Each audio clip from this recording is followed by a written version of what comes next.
পাশে বাংলাদেশের শান্ত গ্রাম ও রাস্তা, অন্য পাশে ভারতের বিস্তীর্ণ চা বাগান। কাঁটাতারের রেখা থাকলেও প্রকৃতির রঙে এখানে নেই কোনো বিভাজন।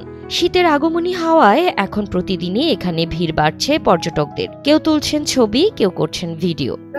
সপরিবারে আসলে কাঞ্চনজঙ্ঘাটা দেখতে আসছিলাম, তো ওটা দেখার সৌভাগ্য হয়নি।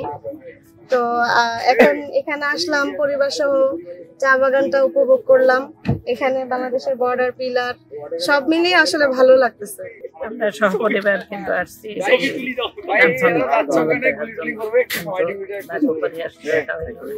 এখন আসছি ইন্ডিয়ার এবং বাংলাদেশ বর্ডারের মাঝখানে আমি দাঁড়া আছি। দেখতে ভালো লাগছে। ওইদিকে চা বাগান, এইদিকে বাংলাদেশের চা বাগান, ইন্ডিয়ান চা বাগান, বাংলাদেশের চা বাগান, দুই পাশে দুইটা, মাঝখানে আমি। আমাদের তেঁতুলিয়া আমরা আগে কোনোদিন আসা হয়নি, এবার প্রথম আসছি। আমি শুধু মানুষের মুখে শুনছিলাম যে অনেক ভালো, অনেক সৌন্দর্য, তবে বাট আজকে আসলাম, দেখলাম নিজে যে না, আসলে অনেক সৌন্দর্য জায়গা একটা। আবার পাশাপাশি ভারতের চা বাগান, যা ইন্ডিয়ার তার কাটার পিছন সাইডে, তার সাথে আমাদের বাংলাদেশের হলো তেঁতুলিয়া যাওয়ার রাস্তা।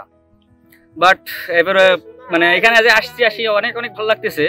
বাংলাদেশের সর্বোত্তরের জেলা পঞ্চগড়ের তেঁতুলিয়া, সবুজে মোড়ানো এই সীমান্ত উপজেলা এখন পর্যটকদের চোখে নতুন এক নাম, ছোট্ট ভারত। তেঁতুলিয়া সদর ও শালবাহান ইউনিয়নের সীমানায় বাংলাদেশ ভারতের 436 নম্বর মূল পিলার ঘিরে তৈরি হয়েছে এক অনন্য প্রাকৃতিক দৃশ্য। আমরা আসছি ফ্রেন্ড সার্কেলে ঘুরতে আসছি আমরা তেঁতুলিয়ায়। আমরা যে এখানে ইন্ডিয়া এবং বাংলাদেশের যে তারকাটা আছে, এখানে আমরা আসছি। এখানে একটা পিলার আছে, আমরা এই পিলারটা দেখে দাঁড়াইলাম। অনেক সুন্দর লাগতেছে জায়গাটা, খুব মনে করেন যে অনেক সুন্দর জায়গা। সবাই দাঁড়াচ্ছে, এখানে দাঁড়িয়ে ছবি তুলছে, আমরাও দাঁড়াই ছবি তুললাম, অনেক ভালো লাগলো আর। সকালের আলো বা বিকেলের রোদ, প্রতিটি মুহূর্তই এখানে যেন এক জীবন্ত ফ্রেম। দেশের বিভিন্ন প্রান্ত থেকে ছুটে আসা পর্যটকদের নিরাপত্তায় ও সীমান্তের সুরক্ষায় প্রশাসন ও বিজিবির সব সময় তৎপর রয়েছে বলে জানান উপজেলা প্রশাসন।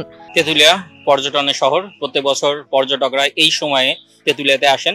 সেই উদ্দেশ্যে আমরা আমাদের উপজেলা প্রশাসনের পক্ষ থেকে তারা যেন নিরাপদ বোধ করেন, নিরাপদ বাসস্থানের ব্যবস্থা তাদের জন্য করা যায়, সে কারণে আমরা একটা মোবাইল অ্যাপস চালু করেছি, যে বাড়িতে বসেই হোটেল বুকিং দিতে পারবেন এবং এখানে এসে নিরাপদে থাকতে পারবেন। এছাড়াও আমরা নিরাপত্তার স্বার্থে আমাদের এখানে ট্যুরিস্ট পুলিশের জন্য 2টা বক্স স্থাপন করেছি, তারা নিয়মিতই তাদের ওইখানে ডিউটি পালন করবেন। কাঞ্চনজঙ্ঘা দর্শন, বাংলাবান্ধা জিরো পয়েন্ট, মহানন্দা নদী, ডাকবাংলো আর সমতলের চা বাগান মিলিয়ে এটি যেন উত্তরবঙ্গের প্রকৃতির রাজধানী পঞ্চগড়ের তেঁতুলিয়া। আর সেই রাজধানীতে যুক্ত হয়েছে সীমান্তের ছোট্ট এই ভারত।